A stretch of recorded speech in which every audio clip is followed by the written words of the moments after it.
This poem actually comes from 4 lines that I wrote nearly 2 years ago when I was in Sweden. I was in Sweden serving mission for my church, and there we worked a lot with the refugees and became very dear friends with them. And one particular friend, Mohammed, was from Syria, and he had 3 daughters and his wife still in the country. And he was the most wonderful, kindest man. And we were with him the day that he received the news that his daughters and wife were killed in a bomb. And so I wrote down 4 lines and left it there. But then just a few weeks ago, I picked it up from where I left off. That's what we have, so I'll read it to you. Every forgotten blood stain, muffled pain, refrained cry of slit vein, dripping wine of innocent, involuntary immigrant, IKEA framed as dissident, representative of militant, neighbor turned nightmare, nightmare turned reality, reality that they run from, fear of, forcing to be pioneer of the great Autobahn plains. The pioneer trail is the train track falling headlong into Boreal's throng. No sand, no sun, reach the top, no ground to run. Not wanted, not trusted, head haunted, hope rusted. Wake up from slumber of no sleep, orbit camp, repeat. Playlist of memory, sharp shuffled reverie of horror story, real life, mind sculpted poised knife.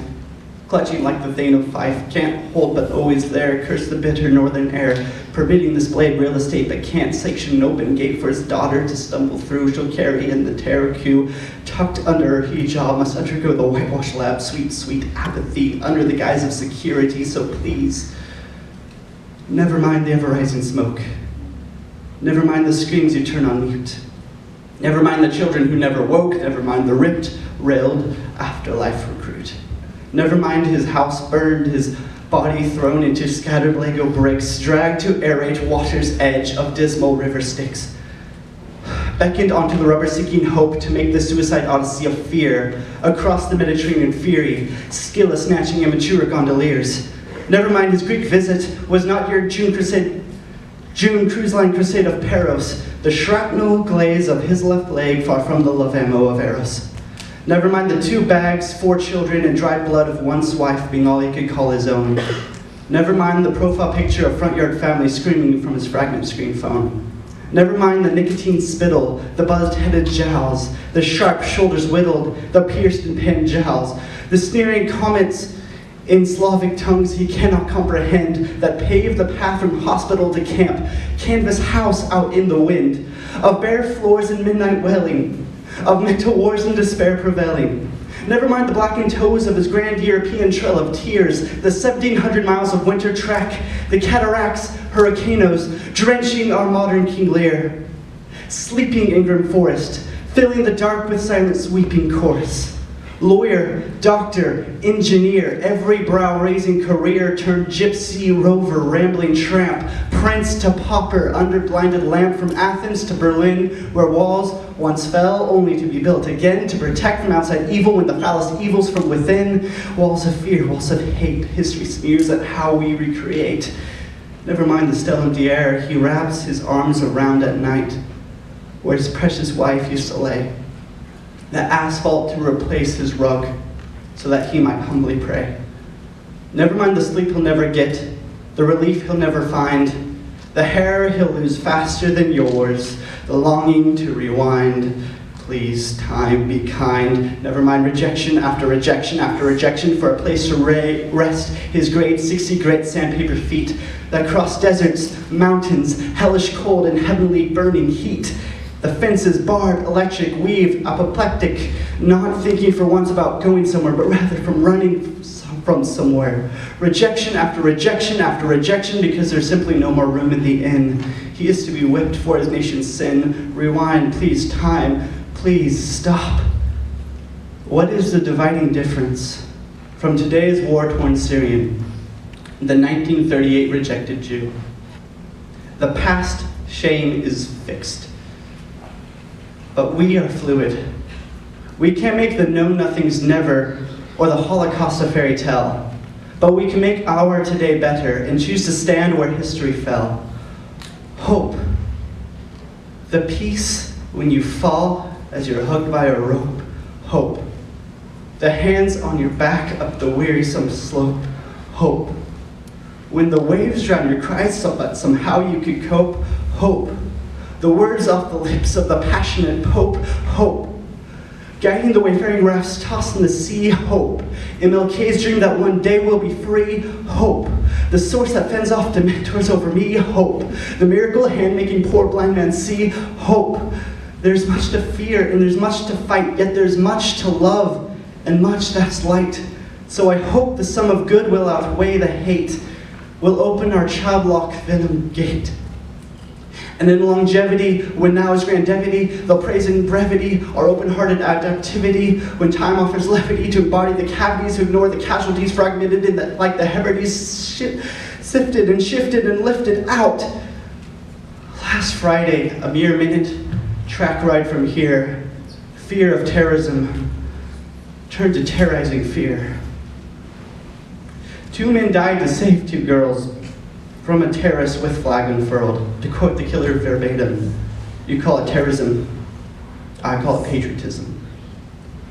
Attacking women because they don't look like you, live like you, believe like you. Terrorism doesn't have a specific face or race or geographical place. It comes brown and black and red, white, and blue.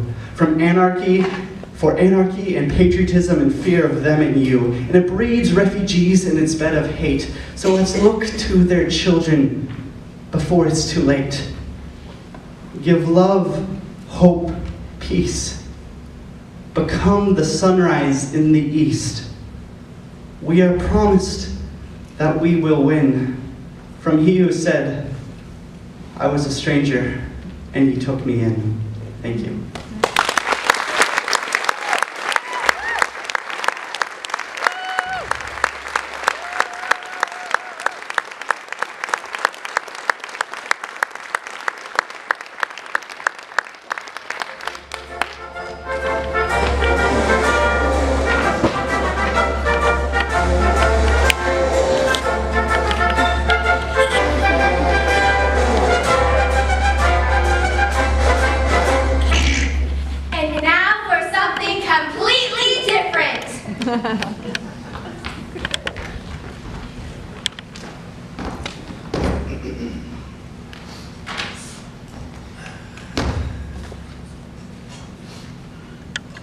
Hello? Ah, Mr. Victim. Yes, I'm glad to say we've got the go-ahead to lend you the money you require. Yes. We will of course want as security the deeds of your house, of your aunt's house, of your second cousin's house, of your wife's parents' house, and of your granny's bungalow. We will in addition need a controlling interest in your new company, unrestricted access to your private bank account, the deposit in envelopes of your 3 children as hostages, and a full legal indemnity against any acts of embezzlement carried out against you by any members of our staff during the normal course of their duties. Yes? No, I'm afraid we could not accept your dog instead of your youngest child.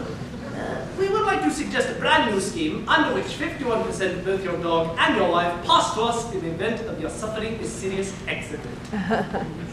Yes? Fine, no, not at all. Nice to do business with you. Miss Godfrey, could you send in Miss Ford, please? Thank you. Ah, Miss Ford, isn't it? That's right, yes. How do you do? I'm a merchant banker. Nice to meet you, Mr. Well, I forgot my name at the moment, but I am a merchant banker. I wanted to know if you want to contribute to the orphan's home. Well, I don't want to show my hand too early, but here at Slater Nazi, we're very keen to get orphans. Marketing and all that. Sort of something you have in mind. Well, you are a rich man, sir. Yes, I am very, very rich. Nominally wealthy. Yes, I do. startling quantities of cash. Right. You're a smart young lass, aren't you? You can do a something like you to feed the pantomime horse. Very smart, yes. Thank you. Now, as you were saying, I am very, very, very, very, very, very, very, very, very, very, very, very rich. Yeah. So, about a pound? A pound, yes. Now, this loan will be secured by the... Oh, it's not a loan. What? It's not a loan. You get one of these. Well, it's a bit small for a share certificate, don't you think? Now, look, I think we should pass this by my legal department. We could possibly pop back in on Friday. Do you have to do that? Couldn't you just give me the pound? Well, yes, you see, I don't know what it's for. It's for the orphans.